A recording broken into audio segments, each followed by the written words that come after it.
Pumunta ulit ako sa farm at pinatingnan sa akin ni Jayfern yung mga manok doon na nalimlim. Yung isang inahin, lampas ng 21 days ay hindi pa rin napipisa. Malamang namatay ang similya. Yung isa namang hindi pa nalimlim, pinalagyan sa akin ni Jayfern ng sapin na sako para hindi lumamig ang itlog pag lumimlim ang inahin.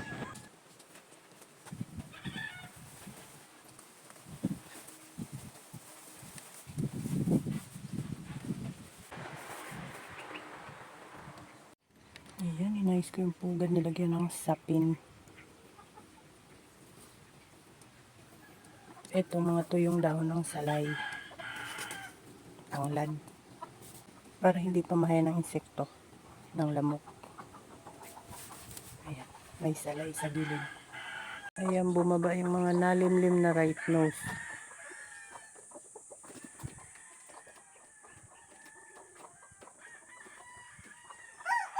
Bumaba yung nalimlim. Laki na ng stag na alpas, para ng stag. Ito yung isa, bumaba din.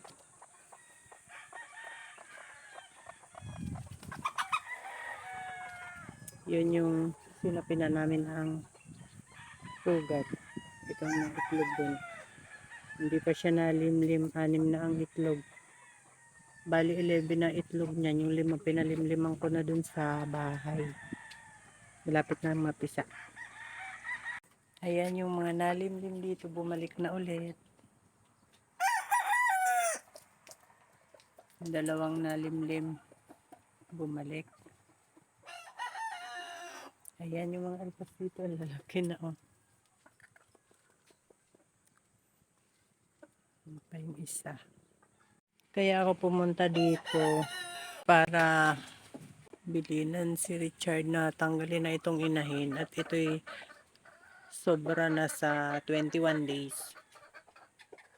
Hindi pa rin napipisa, malamang yan namatay ang similya dahil sobrang init. Kaya yung mga pugad ipapababa dito. Sobrang init dun, malapit paano sa bubong, baka namatay ang mga similya. Dala ako ng pampaligong shampoo at ito'y papaliguan yan bukas. Itlog na ulit. Ito naman ang aming hatch na broodcock. Matapang yung hatch na yan. Pag dumadaan ako dyan, laging nananalpok. Kaya huwag man ding didikit sa lambat at siguradong sasalpukin.